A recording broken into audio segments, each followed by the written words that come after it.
Hi everyone, नमस्ते, सत श्री अकाल, गुड इवनिंग, अस्सलाम वालेकुम रहमतुल्लाहि व बरकातुहू।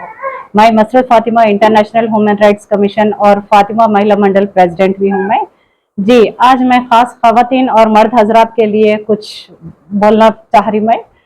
आज खास खवातीन में क्या हो रहा, यानी कि पहले तो खवातीन और मर्द हजरात के लिए शादी से पहले काउंसलिंग जरूरी है, क्योंकि लड़की ना लड़के को समझ, अपने शौहर को समझ नहीं पा रही, शौहर अपनी बीवी को समझ नहीं पा रहे। तो इससे पहले, निकाह से पहले, ये जब अगरचे निकाह वो लोग का, यानी कि निकाह जब एक्सेप्ट हो जाता, निकाह से पहले मैं एक काउंसलिंग देना चाह रही हर खवातीन और मर्द हजरात के लिए।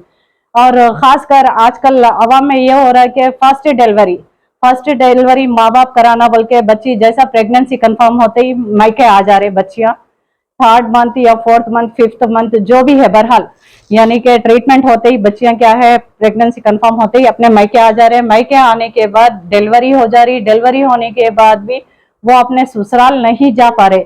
इसका रीजन क्या है, पहले वो देखिए आप लोग, क्योंकि पहले ये पेरेंट्स फोकस करना है, लड़की के वालिदैन जो है वो लोग फोकस करना चाहिए, और लड़के के भी जो पेरेंट्स है उन लोग भी फोकस करना है, इस पे तवज्जो दीजिए। क्योंकि ये जो डिलीवरी के लिए आ रहे बच्चियां, उसके बाद बोलते वहां पे ये प्रॉब्लम फेस हो रहा, हमारे ससुराल में ये हो रहा, ननन का टॉर्चर है, देवर का टॉर्चर है, देवरानी का है, जेठानी का है, सो एंड सो जो भी है, ये प्रॉब्लम क्रिएट करके क्या है, वो लोग फिर वापस अपने ससुराल नहीं जा पा रहे। तो इसका मसला आप लोग निकालिए। जो लेडीज हैं उनके पेरेंट्स से मैं रिक्वेस्ट कर रही, बच्चियों को ये समझाइए कि हम लोग भी इतनी बड़ी फैमिली से बिलोंग करते थे, हम लोग भी ऐसी हालत से गुजरे हैं। हमारे पास भी जब, यानी कि वो उसमें वो मतलब जब यानी कि वो लोग के एज में कम से कम फैमिली तो 9 10 12 ऐसा ही फैमिली थी। आजकल तो सिर्फ छोटी सी फैमिली है, 4 5 के अलावा बढ़ के नहीं है। तो ये चीज में भी लड़कियां कई सारे प्रॉब्लम फेस कर रहे। तो इसका मसला जितना हो सके पेरेंट्स ही निकाल सकते, जितना हो सके मदर का काम है, ये माँ का काम है। माँ समझाइए आप लोग बच्चियों को। अगर इससे ज्यादा बच्ची के ऊपर टॉर्चर हो रहा या जुल्म हो रहा, तो बच्ची बराबर आप लोग से यानी कि जो प्रॉब्लम फेस कर रही बच्ची बता सकते।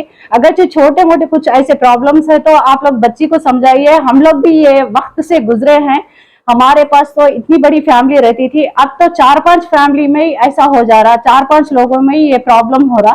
तो आप लोग, माँ का फर्ज है ये, माँ समझा सकते, जितना हो सके अपनी बेटी को माँ के अलावा और कोई नहीं समझा सकता। माँ और बाप का दोनों का फर्ज है, हद से ज्यादा तो माँ वक्त देती है अपनी औलाद के लिए, तो ये माँ का फर्ज है, समझाइए। और बच्ची को फिर वापस आप लोग समझा के अपने ससुराल में छोड़कर आइए। अगरचे कुछ हालात ऐसे दिखे आप लोग को समझ में नहीं आया, तो हमारे से राब्ता कर सकते हैं, हम उसका सोल्यूशन कुछ ना कुछ निकालेंगे इंशाल्लाह। और मेरा ऑफिस है शाली बंडा पिस्ता हाउस, और ताइबा मार्केट, शॉप नंबर 209।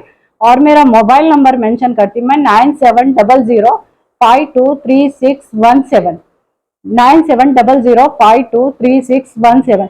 अगरचे आप लोग को कुछ कोई भी ऐसा मसला रहा तो 24 आवर सर्विस है मेरी, आप कभी भी मेरे से कांटेक्ट कर सकते हैं। आप लोग को अगरचे आप लोग आपस में बैठ के मसले को हल करने की कोशिश करिए, क्योंकि कई खवातीन ऐसा प्रॉब्लम फेस कर रहे। मेरे पास ऐसे कई केसेस आके हैं इस वक्त। एक बच्ची होते ही वो लोग साफ बोल दे रहे हम नहीं रखते। नहीं रखने की सूरत पे ये बच्ची को लेके कहाँ जाएंगे, आखिर ये लोग का अखराजात कैसा निकलेगा, ये बच्ची का मेंटेनेंस कैसा निकलेगा, बच्ची अपने आप को संभालेंगे या वो मासूम बच्ची को संभालेंगे। तो ये कई चीजें ऐसे अपने माशरे में आ रहे। प्लीज इसको कंट्रोल करने के लिए आप सबका साथ चाहिए, आप सब लोग का साथ चाहिए मेरे को, क्योंकि ऐसे उसमें काउंसलिंग भी जरूरी है। ऐसे उसमें क्या है, उन लोग को एक हो सकता है काउंसलिंग से वो लोग का घर सुधर जाएगा इंशाल्लाह, वो लोग की फिर जोड़ी इंशाल्लाह जुड़ जाएंगे, इंशाल्लाह वो लोग खुशहाल रह सकेंगे। तो मेरा फर्ज बनता मैं आप लोग को ये मैसेज